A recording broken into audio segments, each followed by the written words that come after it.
Já está no ar o programa Nossa Terra. Bom dia, meu amigo, minha amiga. Bom dia para você que acordou agora, nesse novo dia, né? Hoje é 9, terça-feira. Shalom. Shalom. Hoje é 9 de julho, né? Aí tá se passando o mês de férias, muita gente curtindo, desfrutando dessas férias, né? Mas se você não tiver lugar para desfrutar das suas férias, venha para Marabá. Marabá é um lugar hospitaleiro, um lugar onde recebe as pessoas, onde tem 3 rios e muitas praias para você se divertir com a sua família. Venha para Marabá, venha participar aí dos grandes eventos, né? A parte turística da cidade de Marabá é a mais querida do sul do Pará, né? Você aí agora já tem um convite aí para você vir para Marabá, né? Você que quer aproveitar as férias, hoje já é 9, se você não aproveitou, venha para Marabá que você aproveita, né? Mas eu quero mandar um abraço bem forte para o pastor Luiz Rosa, do Ministério de Abraão, ao pastor Cléber, o pastor Brito, o pastor Arnaldo da Piriel, para o Pedro Brilhante e a irmã Sara, na cidade de Anápolis, né? Um abraço também para o Saulo e família aí em Goiânia, ligado com a gente nessa manhã maravilhosa. Também lá em Monte Alegre, a tia Antônia, que é parente da minha esposa, a irmã dela, lá em Ananideu, a Cuneide, e todos que estão ligados com a gente, como lá em Minas Gerais, a família da Eliane, toda ligada com a gente aí, assistindo o programa Nossa Terra, nessa terça-feira gostosa aí. Hoje o dia amanheceu mais alegre em nossa cidade. Mas é para melhorar cada dia mais que a gente fala. Se você desejar curtir as suas férias, venha para Marabá, né? Ter lazer e compartilhar das coisas melhores que temos aqui no sul do Pará. Começando o programa, quero mandar um abraço para o Osinei, da Folha 20, ligado com a gente também. O senhor Domingos César, né, que já está aqui no Pará, andando pela cidade, próximo de Marabá, já chegou em Marabá. Eu vi a chegada dele, registrada no Facebook, a chegada dele na rodoviária, a da Folha 32, né? Eu acho assim, quando o Domingos César passa uns tempos sem vir em Marabá, quando ele chega, ele estranha alguma coisa, porque sempre a cidade está em movimento, né? Tem novidades, e ele gosta dessas coisas aí, né? Mas um abraço para o Domingos César, e através do Domingos César abraçamos todos da Academia de Letras da cidade de Imperatriz, todos trabalhadores daquela região de Imperatriz, Sailândia, esses lugares bons ali onde nós já andamos por lá, e também para todo o pessoal de São Luís do Maranhão, né? Qualquer dia nós vamos lá comer o quê? Jussara. Jussara. E nós temos um açaí aqui no Pará e lá a gente tem a Jussara. E parece que é a mesma coisa, né? Diz que é. Para mim é a mesma coisa. Mas para o maranhense chama de Jussara. Para nós chamamos o nosso açaí, né? É o vinho mais gostoso que tem na nossa região, no Pará. E está distribuído para o mundo todo, né? O açaí. Também um abraço para você, Jorge Beres, Paulo Roberto, Vanderlei Bota, Zeca Moreno, Levson Oliveira, o Juca Neto. Tem que a gente não vem falar do Juca Neto. Ele virou comerciante, né? Na cidade aqui próxima. Juca Neto é gente boa. Nós começamos a trabalhar há muitos anos, mais de 30 anos atrás, na televisão. E também um abraço para você, dona de casa, para você, trabalhador rural, para você, meu amigo, minha amiga, que trabalha no comércio, né? Os comerciantes e os comerciários. Um bom dia para você, policial civil, policial militar, polícia do Exército, polícia federal, guarda municipal, DMTU, Detran. Também um abraço para todos os funcionários do Fórum, né? Do Fórum de Marabá. Aí também para todos os funcionários da Prefeitura Municipal de Marabá. Domingos César, né? Estamos na terra de Marabaense. Ele está confirmando que está ali, ó. Bom dia, Rabino Cavalcante, estamos em Marabá. Tá certo, minha amiga. Estamos sabendo aí que você chegou. Quando o Domingos César ele se desloca para uma cidade, ele já avisa, aí as pessoas ficam sabendo, né?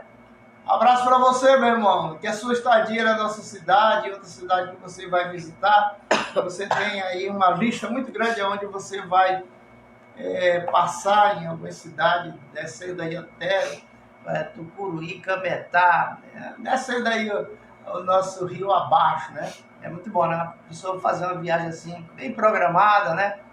E aproveita muita coisa. Felicidade para você, Domingos César. Vamos para Brahá, Tefilá, a oração tirada do Sidur, do livro mais completo de oração do povo da cultura judaica. Shaharit, ofício da manhã. Este aqui é o cântico diário. É o Salmo 27, de Davi. O Eterno é minha salvação, de quem me recearei? O Eterno é a fortaleza da minha vida, de quem terei medo? Quando os malfeitores se chegarem a mim para comerem as minhas carnes, eles, os meus opressores e inimigos, tropeçarão e cairão. Ainda que se acampe contra mim um exército, não se receará o meu coração. Embora se levante contra mim a guerra, nisto conservarei eu esta minha confiança. Uma coisa pediu ao Eterno e a buscarei, que habite eu na casa do Eterno todos os dias da minha vida, para contemplar a formosura do Eterno e passar todas as manhãs no seu templo. Pois no dia da adversidade me ocultará, no seu tabernáculo me esconderá, sob uma rocha me elevará, e agora será elevada a minha cabeça acima dos meus inimigos que me cercam. E no seu tabernáculo oferecerei sacrifício de júbilo, cantarei, sim, cantarei louvores ao Eterno. Ouve, Eterno, quando eu com a minha voz clamar. Compadece-te também de mim? Responde-me, quando disseste, buscai o meu rosto. A ti te disse meu coração, o teu rosto, Eterno, buscarei. Não esconda o teu rosto de mim, não caia na ira do teu servo. Tu tens sido meu auxílio.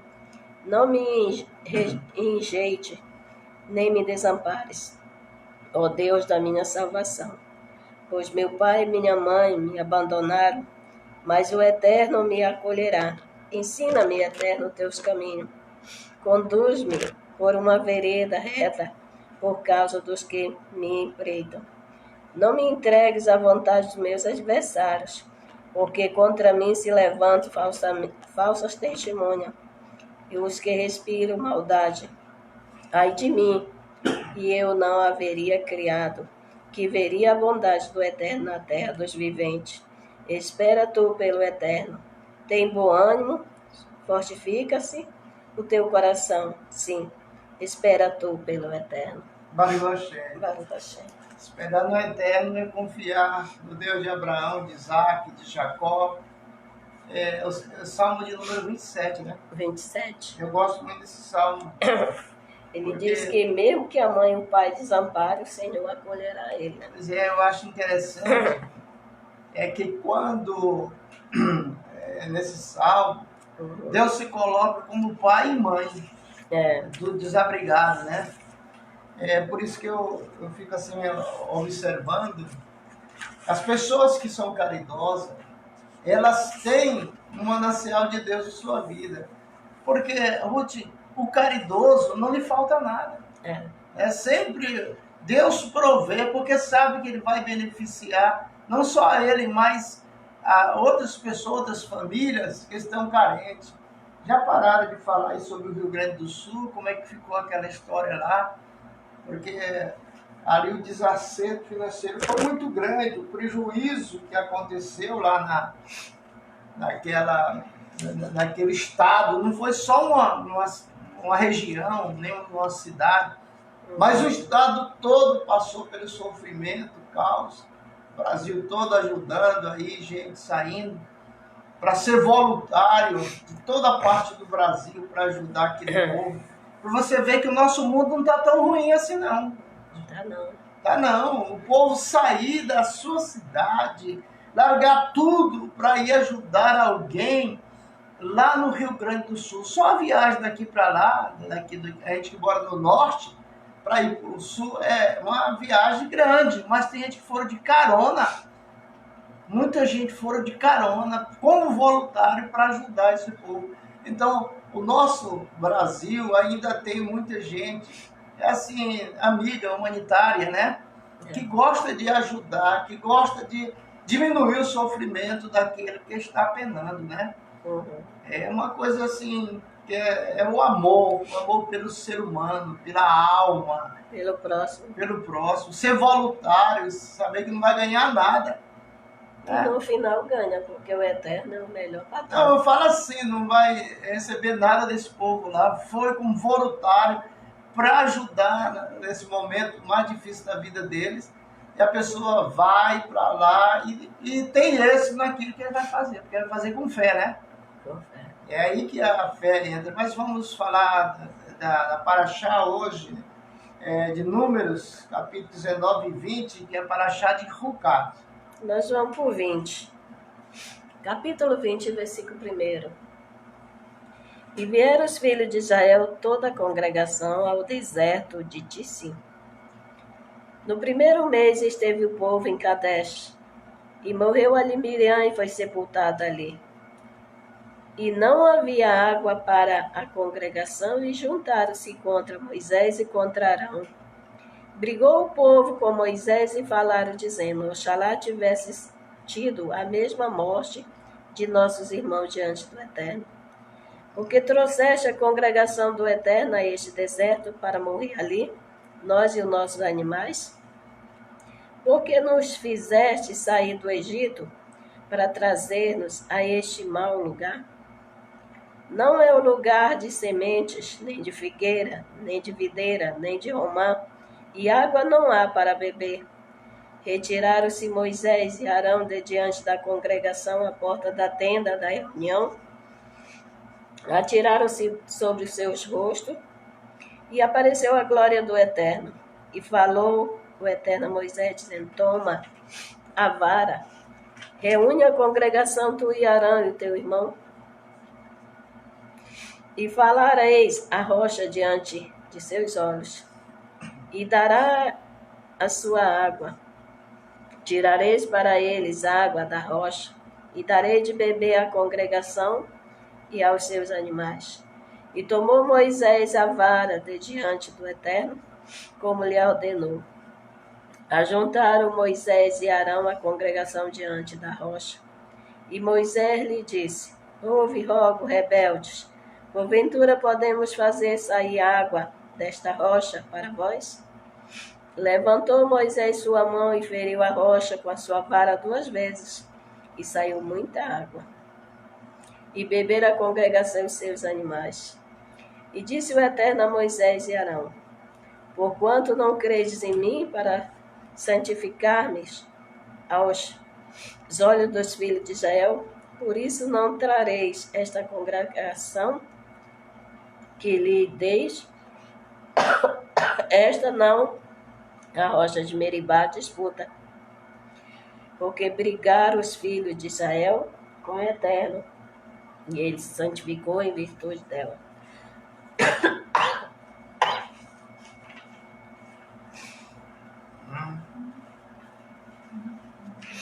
Por que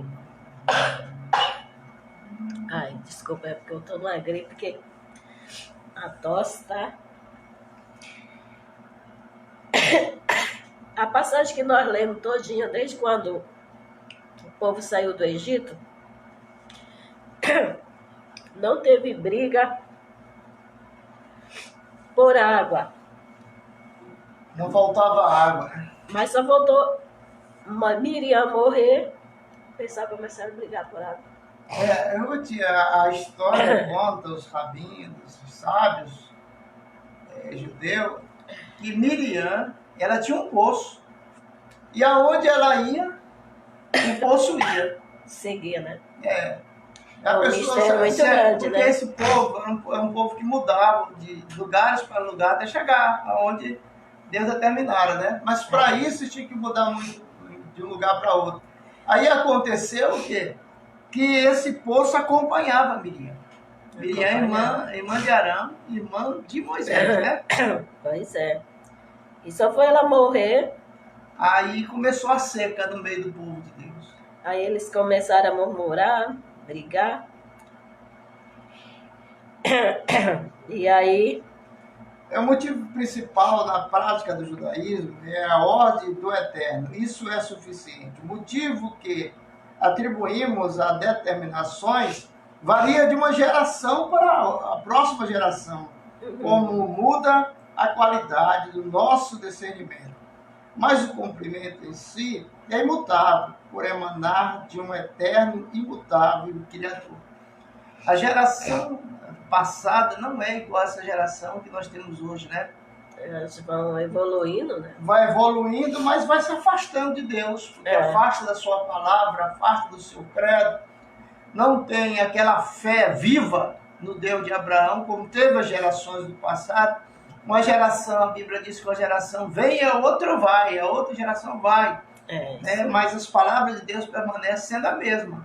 Não tem esse negócio de, não, porque foi no passado, Deus já cancelou isso, aquilo outro. Isso tudo é mentira. É história de quem é rebelde contra a palavra de Deus. Tudo que Deus falou e mandou é lei. São leis que estão gravadas no coração daquele que crê. É eterna, né? Então aqui nós estamos numa situação, esse povo passa a ter falta de quê? Da água. A água é alimento. É alimento. Sem a água, a comunidade sofre. E aí vem a murmuração, vem o xingamento, as brigas, as contendas, porque faltou esse produto chamado água potável, né? Para beber, para banhar, para lavar a casa, lavar os trem, como dizem as pessoas, lavar os pratos, mulheres, e tal. E aqui Israel está vivendo um episódio de seca. Aqui, versículo 1, bora ver o que o Rabino fala aqui. Diz assim: e morreu ali Miriam, no 40º ano da saída do Egito, do israelita do Egito, morreu Miriam, irmã de Moisés e Arão.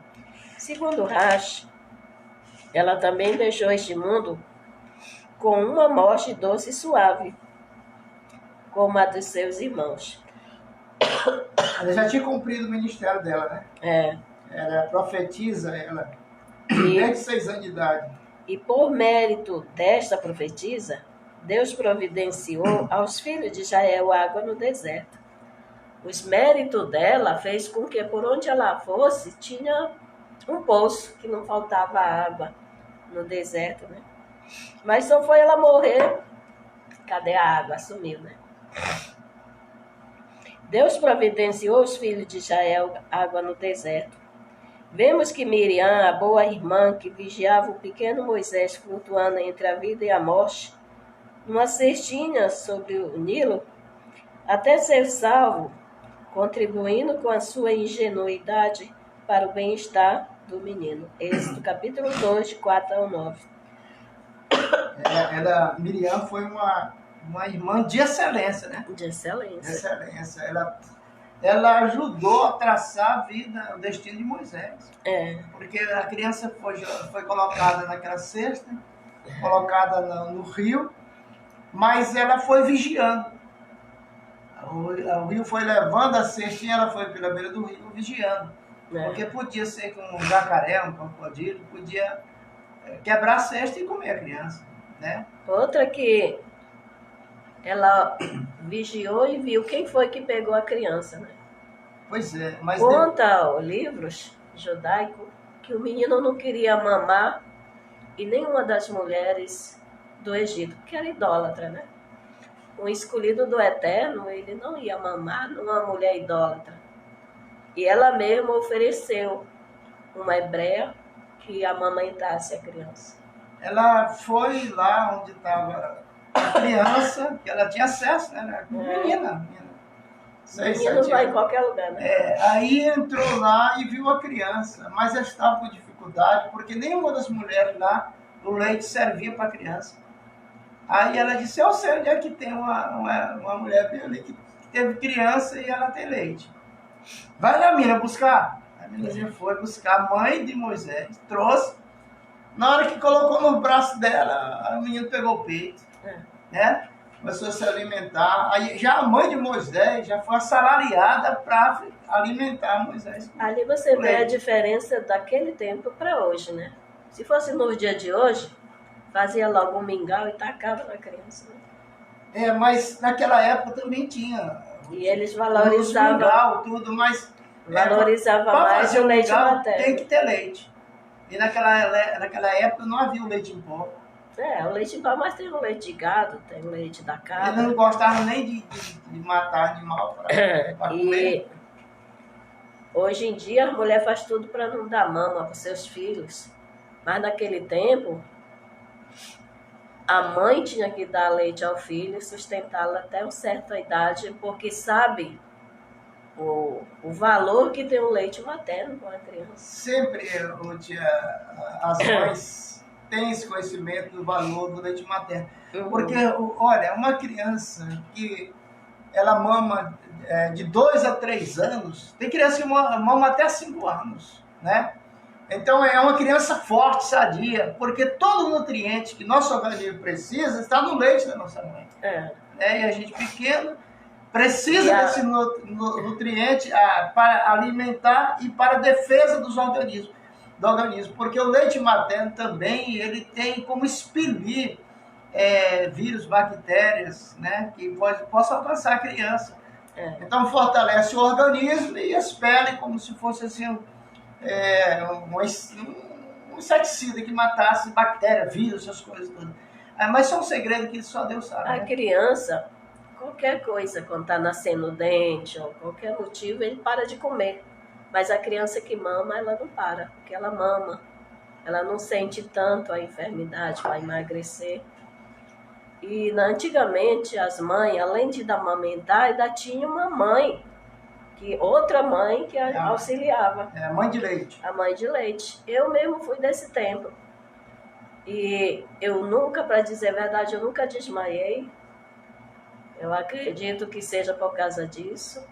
Quando parei de mamar, já foi para comer comida mesmo. Nunca tomei mingau quando criança e nem chupei chupeta, como diz, que dá para criança enganar, né? Nem mamadeira. Eu fui criado enjeitado. O leite que eu tomava do leite de coco. Mas já pensou? Você não tem nem pai nem mãe, ser criado enjeitado. Rapaz, é muito demais, moço. Foi diferente de Moisés, né? Moisés ainda mamou. E a própria mãe, para amamentar o filho, ainda tem que pagar um salário, né? Recebia um salário da filha de Faraó. Quando eu nasci, eu acho que, por exemplo, assim, a minha família estava em crise. Meu pai e minha mãe tinham separado. O menino vai feio, dá esse menino, me deram. Na separação, quem sofre é as crianças. Aí, dá esse menino que você só trabalha, só presta para fazer sujeira. Aí me deram, aí a minha tia me criou. Me deram para uma madrinha, depois a minha madrinha não me quis. Aí a minha tia foi lá e tomou o menino, que era eu. Aquela coisa feia. Aí quando meu pai de criação estava brincando comigo, aquela coisinha, brincando comigo, aí o pessoal chegava, ei, Miguel Davi, será que isso vinga? Será que isso cria? A rapaz me dava uma diarreia que era quebrante de feio. De feiura. Olha, quebrante de pessoa assim bonita, a criança adoece. Agora quebrante do feio é pior. Me dava diarreia e vômito ao mesmo tempo. É sofrimento. E as curubas que saíam na cabeça. O pessoal ia botar a mão na minha cabeça assim, quando tocar na curuba, vixe. Rapaz, tem gente que nasce na felicidade, tem pai, mãe, na alegria, tem brinquedo, tem tudo. Outros já nascem igual eu, curubento feio, pai e mãe separados, doado, criado enjeitado. Rapaz, Mas eu agradeço a Deus porque tudo isso nos leva a conhecer o Deus de Abraão, de Isaac e de Jacó. Talvez se eu tivesse nascido em outro lugar, com pai e mãe, talvez eu não tinha chegado a Deus, porque todas as coisas contribuem para o bem daquele que ama a Deus. Né? Então, mesmo que você nasceu num berçozinho pobre, né? Nasceu no estreito, como diz o outro, faltando isso, faltando aquilo, mas lembre de uma coisa, a fé é a única coisa que move as montanhas, a fé, né? E aí você que nasceu com todas essas dificuldades, mas hoje está bem, tem sua esposa, seu carro, sua casa, tem o seu emprego, vive bem, deve agradecer todo dia a Deus, porque se você olhar para trás, você desmaia. Desiste, né? Desiste, rapaz. Isso foi para mim vir nesse mundo para sofrer tanto que eu nem já sofri, eu desistia de mim. Diz 80 anos mais tarde, ela tem a participação importante na libertação dos israelitas do Egito e canta ao Eterno em canção de graça à beira do Mar Vermelho, a salvação de Israel. Êxodo 15, de 20 ao 21. A Escritura Sagrada, por intermédio do profeta Miqueias, coloca ao lado de Moisés e Arão neste feito glorioso. Pois te fiz sair da terra do Egito, e te remi da casa da escravidão, e enviei diante de ti a Moisés, Arão e Miriam. Miqueias 6, 4. Esse Deus, ele vem cuidando desde o ventre da mãe da gente. Porque nós somos mais do que vencedores, já vencemos a primeira batalha, nascemos, né? Aí depois a guerra continua. Porque foi uma luta para me nascer, eu sofri e tal, durante 9 meses da minha mãe. Minha mãe teve problema, porque um parto complicado. E quando a gente nasce, a gente diz, opa, agora estou livre. Né? Aí que começa a luta externa, né? Estava só na luta interna, agora é externa. E a nossa vida é assim, gente, cheia de altos e baixos. E devemos sempre olhar para o alto, porque do alto é que vem o nosso socorro está no Senhor que fez o céu e a terra, né? Não importa a tua religião, não importa o teu credo, mas creia somente em Deus que fez o céu e a terra, e você terá vitória em tudo aquilo que você empreitar, né? A gente vê aqui que diz assim, mais tarde, com 80 anos, ela tem a participação importante na libertação dos israelitas do Egito e canta ao Eterno em canção de graça à beira do Mar Vermelho, a salvação de Israel. A gente fala muito de Moisés como líder, tudo ele foi o melhor, né? Melhor guerreiro, melhor líder. Maior profeta. Nunca, a Bíblia fala, nunca haverá um profeta como Moisés. Mas ele tinha família do lado dele. Se você for olhar, ele tinha a esposa, ele tinha a mãe dele, que quase não fala, e a Robede, tinha o pai, que é a Miriam, tinha o irmão, tudo estava do lado dele, e Miriam sempre também ali.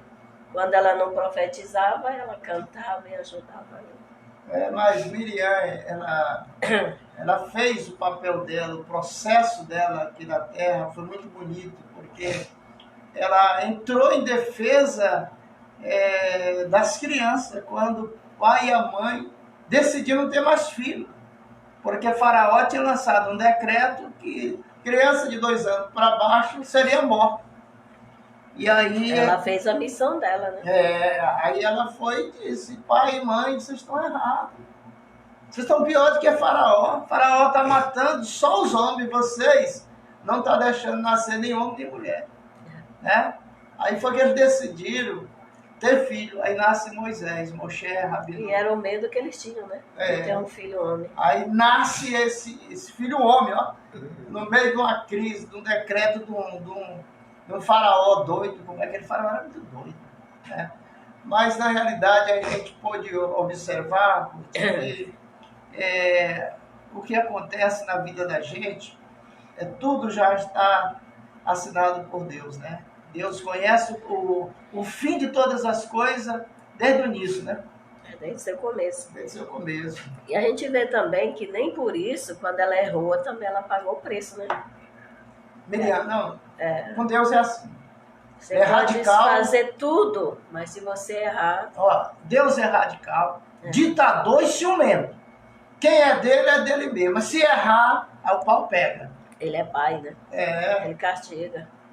O próprio Davi, o rei Davi, veio enquanto Deus castigava ele. Pegava ele, porque ele era o rei, ele era o servo de Deus, mas o servo de Deus não te dá direito de transgredir a lei, não. De vez em quando ele transgredia, aí o pau pegava para ele, né? No versículo 10 diz assim: porventura podemos fazer água desta rocha para vós? Podemos fazer sair água desta rocha para vós? Segundo nossos sábios, Moisés deveria ter dito: o Eterno fará sair água para vós. Pois é preciso considerar que o povo de Israel sairá há pouco do Egito, uma terra de magos, feiticeiros, e o povo poderia pensar que Moisés e Arão tinham poderes sobrenaturais para extrair água da rocha, transformando toda a Torá num grande fraude, né? Porque na realidade, Ruth, ninguém tem poder nenhum, quem tem poder é Deus. E ele usa quem ele quer e quando quer, como quer. Porque a pessoa, não, porque eu orei por fulano foi curado. Aí acha que tem esse poder da cura, não tem. É só quando Deus quer. As coisas espirituais não é nossa, é dele. Nem a gente é nosso. Né? Aqui que foi o erro de Moisés. Ele não poderia ter batido na rocha e ferir a rocha, né? E ele feriu. Era só para ele falar. Era só para ele falar e dizer que o Eterno é que ia tirar a água da rocha para eles. Dar a voz de comando, rocha, dá água e você seja rebelde. Mas ele feriu. E o erro dele foi esse, porque ele transferiu o poder do Eterno para si. Um povo que tinha saído de uma cidade idólatra, que acreditava em vários deuses. E ali eles já tinham o pensamento achando que Moisés era um grande mago.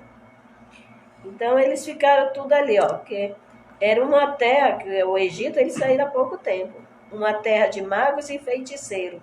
E o povo poderia pensar que Moisés e Arão tinham esses poderes, que era o poder dos feiticeiros, dos magos.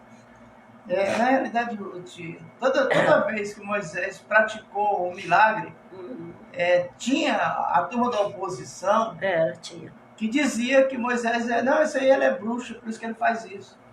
E quem fazia não era Moisés, quem faz é Deus. E através desse ato dele, botou em dúvida os ensinamentos da Torá, né? Poderia dizer que era uma grande fraude. Versículo 11. E feriu a rocha.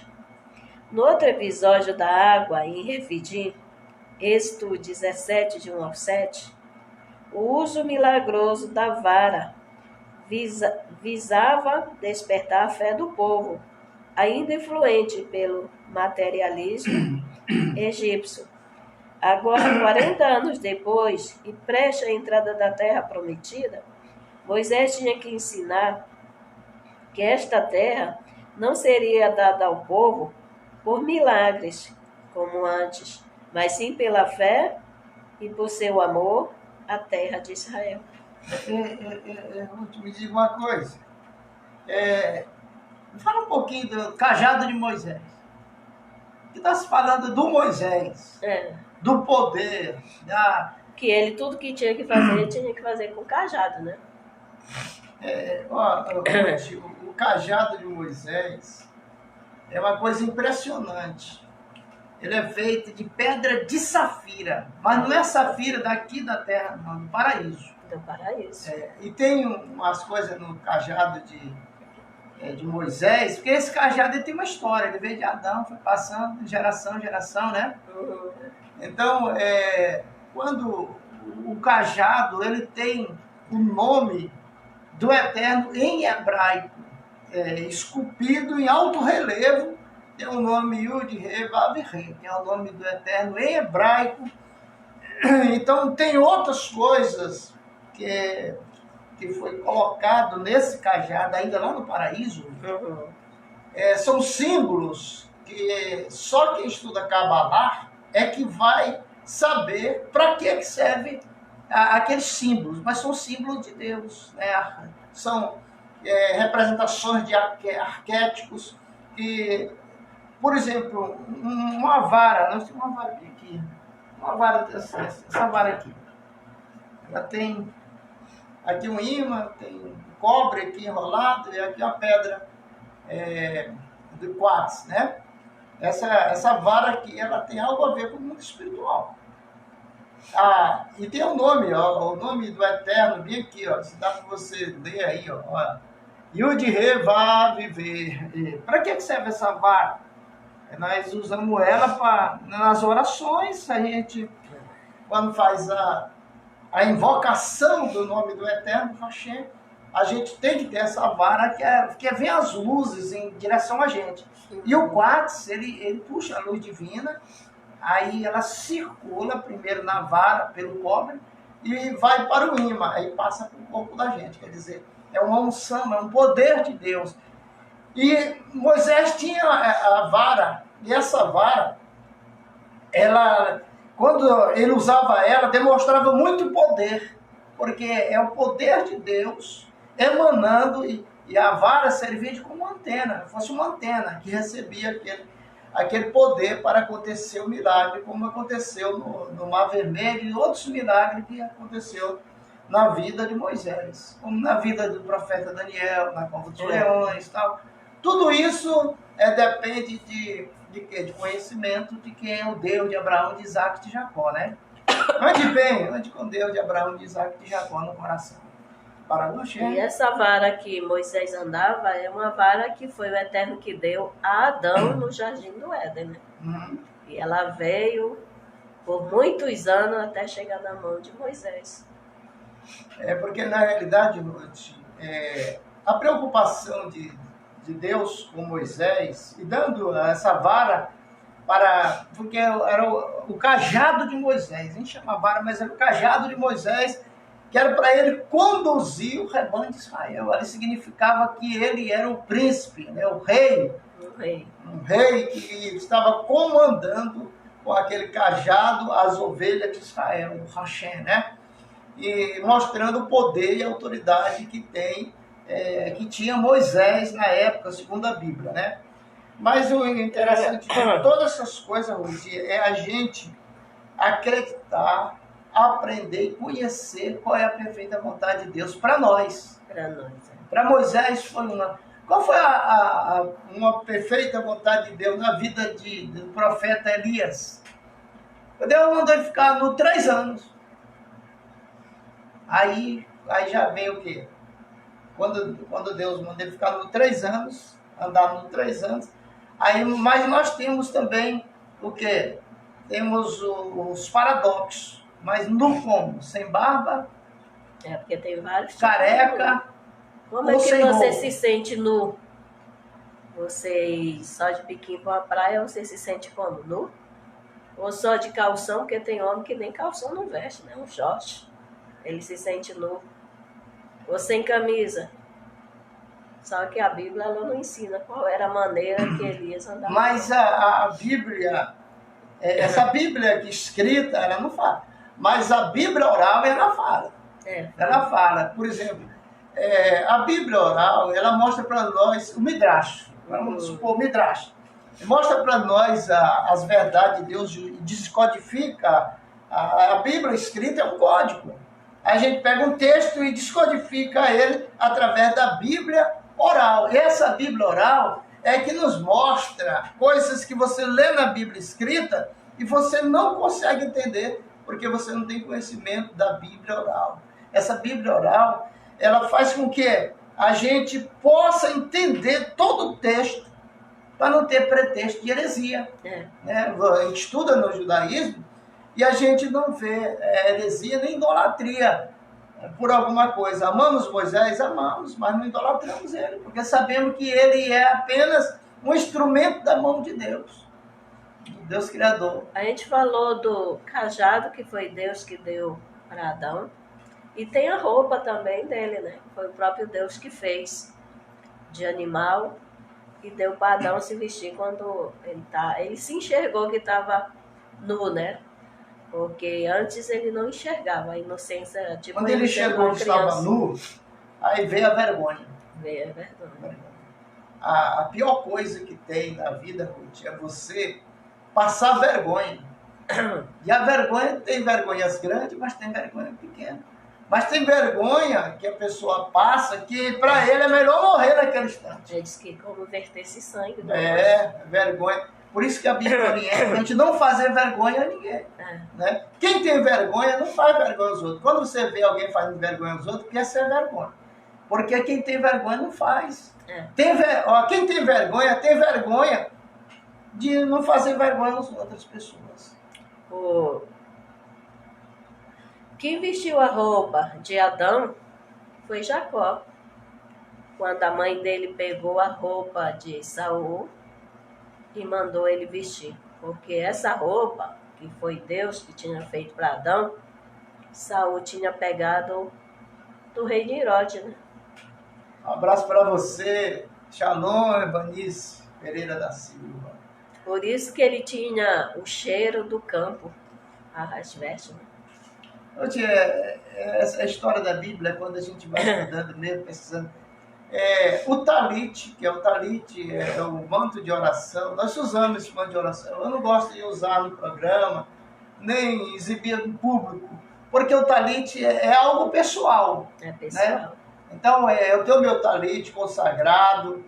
Quando eu vou fazer tikkun na sinagoga, quando a gente vai para uma praia fazer o tikkun, aí eu uso o talit porque é um manto de oração, né? Aonde ali o talit é tão sério de que nem qualquer pessoa não pode nem comprar. Porque se você comprar um talit e botar no teu corpo, se você não souber abrahar, né? A oração que tem na gola em hebraico, se você não souber, você traz maldição para cima de você. Por que muitos pastores caíram aí e estão descendo, caindo? Porque estão usando as coisas de Israel. Não use nada de Israel sem você ter conhecimento, né, Ruth? Porque senão te traz prejuízo. Você está declarando ao mundo espiritual que você é uma coisa que você não é. Então, para você utilizar, você tem que ter conhecimento dessas coisas. Mas o que tu diz mais aí sobre o comentário? Diz assim, 2 vezes. Alguém pode cometer um erro no acesso de raiva, mas se o repete, não pode ser um líder. Arão agiu passivamente durante este episódio. 2 vezes você pode errar. Não, uma vez, 2 não. Se errar 2 vezes, não pode ser um líder. Não pode, não. E deveria ter chamado a atenção de Moisés da primeira pancada na rocha, pedindo a ele que parasse. Ao não protestar, tornou-se cúmplice, né? E foi também punido sem poder entrar na terra de Israel. Quer dizer, Arão que não tinha nada a ver, só porque ele viu Moisés cometendo erro, que ele bateu, ele espancou a pedra 2 vezes. Mas ele não poderia ter praticado aquele erro, Ruth, e Arão, como irmão, não podia encobrir. Ele sabia que ele estava pecando contra o Eterno. Pois é, mas Arão ele devia ter falado, mas ele não fez nada. Só porque ele não falou, ele tem que pagar um preço. Ele foi cúmplice. Então ele perdeu de entrar também na terra prometida, né? Porque Moisés não entrou. Não entrou. E Arão também não. Também não. Só porque ele omitiu o pecado do irmão. Muitas vezes a gente quer ajudar as pessoas que estão em pecado e não percebe que ele está carregando a carga daquela pessoa nas costas, né? Sempre quer fazer o jeitinho brasileiro, mas o Eterno... Uma vez, meu filho estava no comércio dele, chegou uma pessoa. Aí falou, fulano, está acontecendo assim, assim, assim. A minha esposa está assim, assim, fazendo isso, fazendo aquilo. e eu acho que ela está me traindo, que não sei o quê, parará, papapá. Aí meu filho calado ouvindo, ele estava mexendo no computador e ouvindo ele falar. E ele falou. Aí quando ele desabafou tudo, aí ele disse, o que tu acha, fulano? Aí meu filho falou assim, eu posso te perguntar uma coisa, mas você não precisa responder para mim não. De tudo que tu me falou aqui, todo o defeito que essa tua mulher está praticando, tu ainda quer ela assim mesmo. Não precisa tu me responder não. E aí foi a resposta sábia. O cara defamando a mulher, mas não quer largar. Né? E aí até o que a morte nos separa. Aí quando chegou os dias, ele morreu. É aquela coisa. Ruth, as nossas palavras matam. Nossas palavras de maldição não matam só quem nós estamos falando, mas mata nós também. Porque se a gente vê o nosso próximo fazendo errado, a gente tem que chamar a atenção. Arão, ele não chamou a atenção de Moisés. Muitas vezes a pessoa se priva de falar porque ele é um líder. Mas Arão era o sacerdote. Estava cometendo algo errado. Algo errado.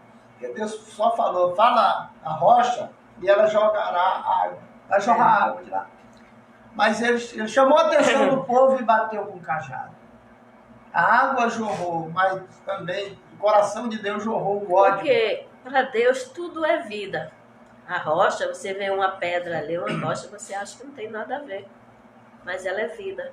Tem coisa que a gente não pode falar aqui no programa, que a gente sabe, né, Ruth? O Eterno não quer que espanque, o Eterno não quer que corte, o Eterno não quer nada para machucar a pedra. Olha, Ruth. Porque ela é viva. Uma coisa, quando foi fazer o templo de Salomão, chama Templo de Salomão, mas é o Beit Hamidash, que é o templo, o tabernáculo do Senhor. Foi o primeiro, né? Deus pediu, deu a plano, o projeto, mostrou para Davi. Então deu para Salomão fazer aquela grande construção, aquele projeto, do jeito que ele estava pedindo. Agora exigiu uma coisa: não use ferro nem aço. Aí, como é que ficou a cabeça de Salomão? Como é que eu vou construir uma construção tão grande, tão pesada, e lá onde ia ser feito o templo, não tinha pedras? Onde foi que esse pessoal foi buscar essas pedras de 50 toneladas? Muito longe. Vigas. Então foi um grande trabalho. E para quebrar pedra tem que ter um martelo, uma marreta. Como é que vai cortar se o Eterno proibiu? Não, quando começa uma construção perto da casa da gente, nem que seja só reforma. É uma batida, é uma zoada, né? Quebra isso, quebra aquilo, outro. Imagine aquelas pedras, são pedras que pareciam aço. E aí tinha que cortar. Como é que ia cortar a pedra? Não podia usar uma talhadeira. Talhadeira é aço e ferro. Não podia bater com a marreta porque é de ferro. Não tinha martelo porque o martelo é de ferro. Aí foi quando alguém disse que muito distante dali de Israel é um lugar, uma gruta, onde um demônio chamado Rei do Demônio habita lá. E que esse demônio escondia um tipo de besouro, né, que é o chamim, esse tal de chamim, que cortava pedras. Aí ele encarregou logo esse cara para ir prender esse demônio. Porque a gente pode prender os demônios. Basta você saber como prender. Não é só, sai, tá amarrado. Não é só assim, não. Quem conhece Cabalá sabe que nós podemos prender os demônios, né? Aconteceu aí um negócio, uma mulher aí tem uns problemas aí de querer tirar sua própria vida. E quando nós fomos lá orar, não era 3 espíritos, nós não mandamos amarrar. Quer dizer, a gente não manda, a gente pede para Deus, Deus manda os anjos e leva, né? Mas ali, o que estava acontecendo com Salomão? Ele estava triste, abatido, mas apareceu a solução, que seria o besouro, mas tinha que resgatar da mão do rei dos demônios. E eles localizaram onde o demônio ficava, porque... Por que eles localizaram aonde o demônio ficava? Porque aonde o demônio passa, ele fede. Fede. Deixa o rastro. Você vê que animal, ele sai procurando pelo cheiro. A gente chega em certo lugar, os gatos vêm, cachorro vem cheirar minhas pernas. Porque aqui tem um gato que só vem enrolar nas minhas pernas. Aí fica o cheiro. Eles operam assim, cavernas, casa abandonada. Fica cheio, né? Aí, ó, você vê uma coisa. Esse demônio, ele bebia água. Ele tinha uma água lá que ele bebia, e era um reservatório. Um reservatório lá, Ruth, que era assim feito de pedra, e a chuva dava, enchia, e era a água que ele bebia. Ele ia lá, bebia e dali descansava. Então eles esperaram ele chegar. Chegaram lá na caverna, ele não estava. Aí eles se esconderam, pegaram a água, tiraram a água daquele reservatório, colocaram o vinho. Ele chegou tão cansado, suado, que ele estava materializado mesmo, né? Aí chegou, meteu a cara para beber. Quando ele foi perceber que aquilo não era a água que ele bebia, ele já tinha consumido muitos litros de vinho de uma vez só. E ali ele ficou bêbado. E aí o pessoal do rei Salomão prenderam ele e levou lá para o rei Salomão. Chegou lá, olha... A gente vê aí a fraqueza de quem bebe, né? A pessoa bêbada, qualquer um pode chegar e fazer qualquer coisa com ele. Até o rei dos demônios, né? Aí chamaram o rei Salomão, Salomão veio, aí falou, não, Sua Excelência, já prendemos o rei do demônio. Está lá na prisão. Ele disse, deixa lá, amanhã que eu vou falar com ele, deixa ele se acalmar mais. Aí no outro dia foi lá e conversou com ele. Aí ele queria, não, me solto, porque eu preciso ir embora, tal. Aí ele disse, não, eu só te solto quando tu me entregar os besouros.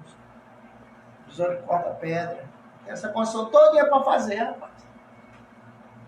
Aí, eu sei que ele entrou em acordo lá com esse demônio. E o demônio trouxe os besouros. E aí foi que começaram a cortar as primeiras pedras do templo de Salomão. Alguém já te contou essa história? Não. Você não conhece a Bíblia original, não conhece a Bíblia oral, só conhece e vê falar da Bíblia escrita. É só um resumo.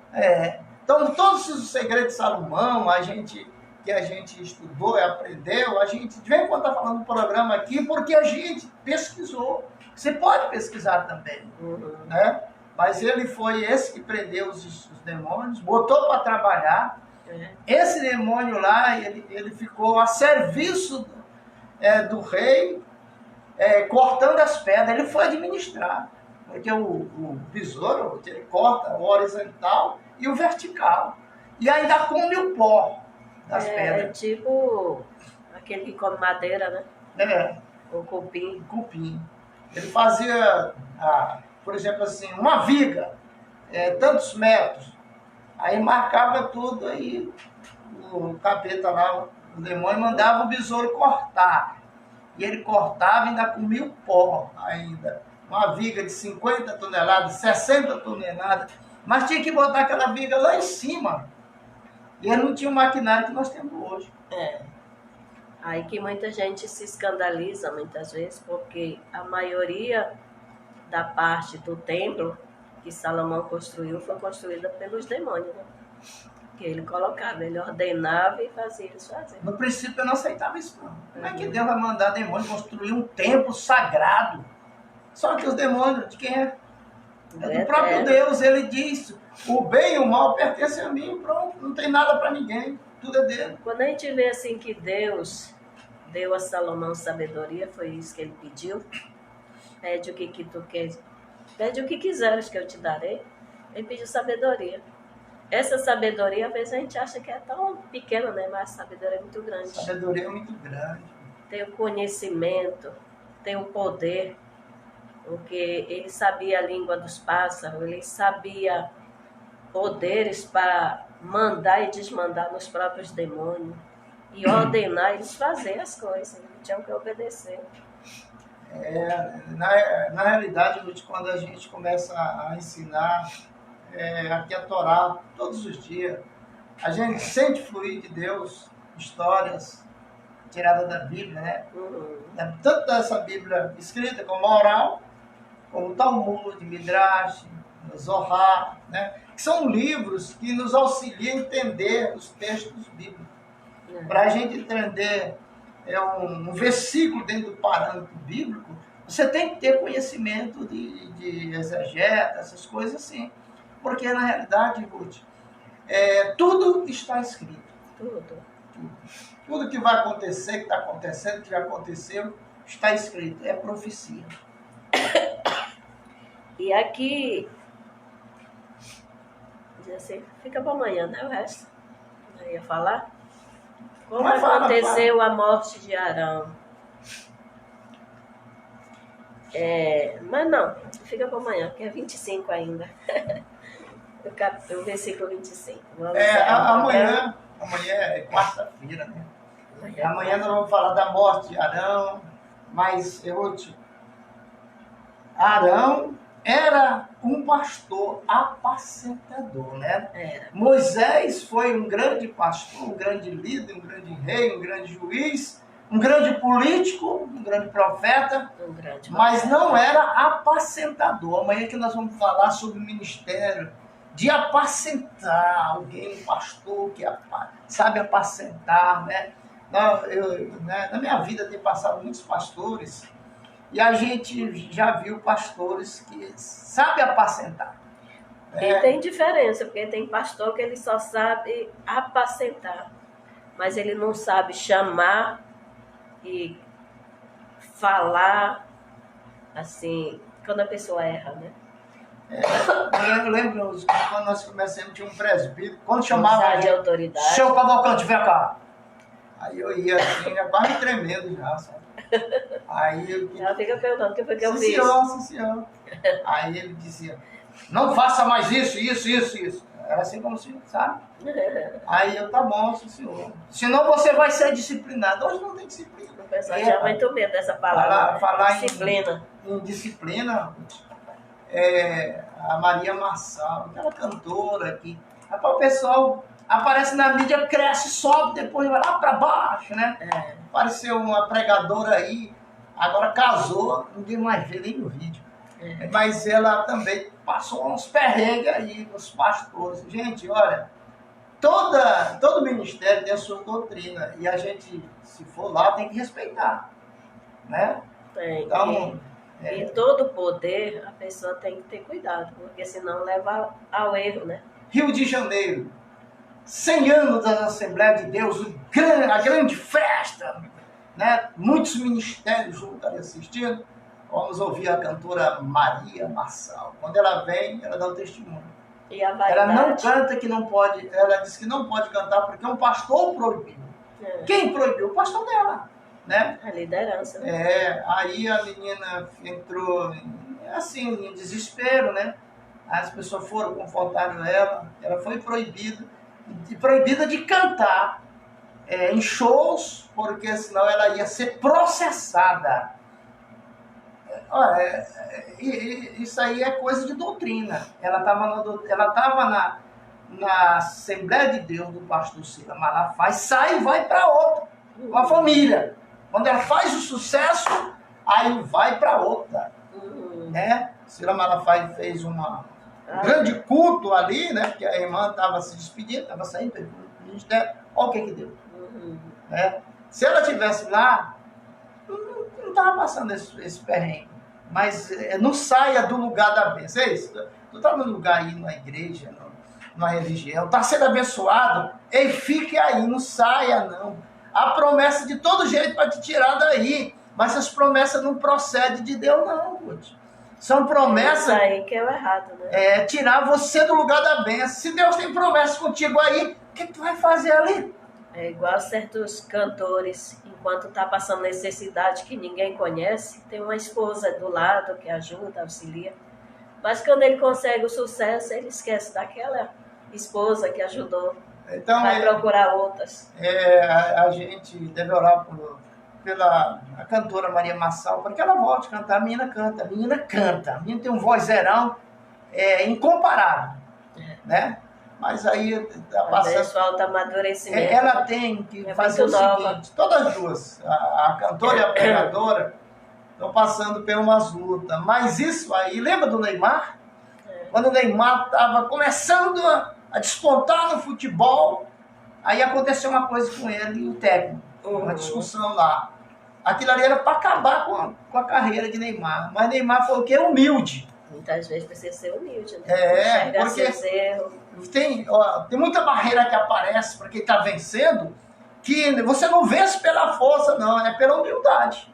Pela humildade. Aí hoje o Neymar é uma pessoa bem quista no mundo todo, né? Ganha bem, mas o futebol dele era para ter acabado naquela época, naquela confusão. Dizia, confusão besta, mas ia levar ele ao fracasso. Mas ele se humilhou em termos de compreender, porque todos nós erramos, gente. Nós somos... Ninguém pode dizer assim, não, eu sou isento de erro. Não, qualquer um de nós podemos errar. Sujeito mesmo. Nós estamos no mundo de pecado, o mundo jaz aonde? No maligno. E nós estamos nele. E aí a gente tem que, para nós escaparmos, tem que ser santo todos os dias da nossa vida, todas as horas. Senão, aí a coisa pega. Mas a gente está vendo aí todas as pessoas que se levantam aí. Uma criança hoje ela tem 14 anos, a outra casou agora, tem 17 anos. São tudo bem adolescentes, me dizer, né? E aí sofrendo essas tribulações de gente grande, né? Mas isso vem da adolescência ainda. Muita coisa a gente não sabe explicar, porque tudo é comércio nesse mundo. Então vamos encerrar o programa. Agradecer você que está ligado com a gente aí no programa Nossa Terra. Vamos curtir, vamos compartilhar, vamos se inscrever, vamos dar um like aí. E a gente vai encerrando aqui o programa Nossa Terra aí. Shalom, shalom, shalom. Shalom, desejando a você um ótimo dia. Baruch Hashem.